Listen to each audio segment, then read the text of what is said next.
Hey, it's Pastor Brian, and thanks so much for joining me for this Thursday Thought. So, a few weeks ago, Benny and I and one of Benny's friends got to go to a monster truck rally in Lamar. I had never been to a monster truck rally before, and growing up, I was a huge fan of the iconic monster truck Bigfoot. Of course, that was a very well-known, still is, very well-known monster truck, and so to know that I was going to get to go, and at the time had no idea that one of the Bigfoot trucks was going to be there.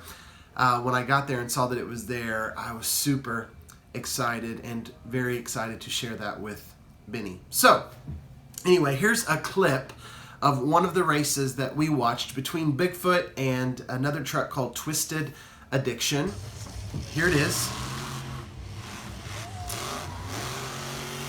And man, look at the size of those tires. It's crazy. Bigfoot taking the turn. Good job. Quite a jump here. Woo! Look at that. And then watch this photo finish here.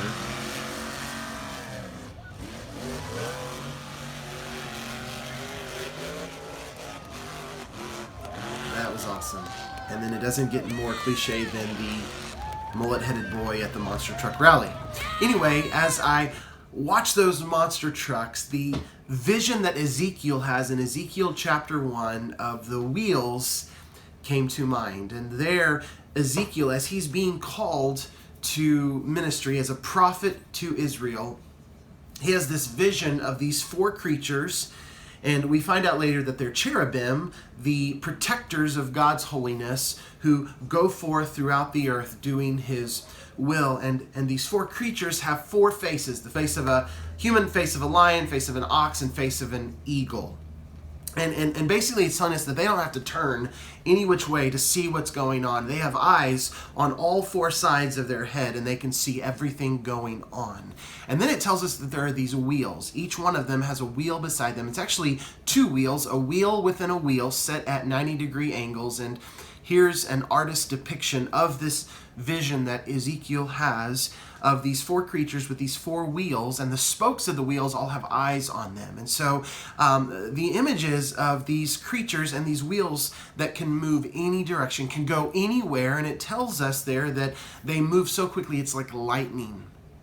And then in Ezekiel chapter 1, verses 15 through 21, is the depiction of these wheels. And in the vision of these wheels, the omnipresence, the omniscience, and the omnipotence of God. The omnipresence, he's everywhere all the time. The omniscience, he knows everything. And the omnipotence, the all-power of God, is shown in this vision. And if you know anything about Ezekiel, he was a part of the second deportation of Babylon taking Israel into captivity. And so in 597 BC, Babylon comes to Israel, Jerusalem, and takes a group of captives back to Babylon, and Ezekiel is a part of that. And so God calls Ezekiel as a prophet to Israel to warn them of what's to come, because in 586 BC Babylon destroys Jerusalem, but also to give them hope, right? To give them encouragement that God is a part of all of these affairs. All of the affairs of man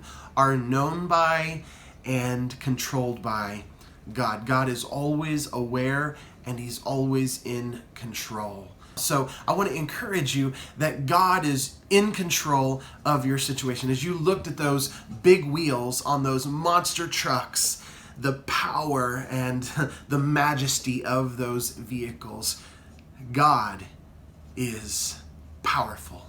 God is majestic. God is everywhere, and he is all-knowing, and he's with you right now. He knows exactly what's going on in your life. And I promise you, he is in control, even if it doesn't feel like it.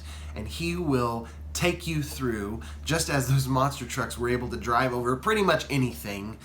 God will take you through anything and get you where he wants you. Thanks so much again for watching this Thursday Thought, for joining me today. And I pray and hope that you are having a great week, and that you are resting even now in the sovereignty and the mercy of our great God.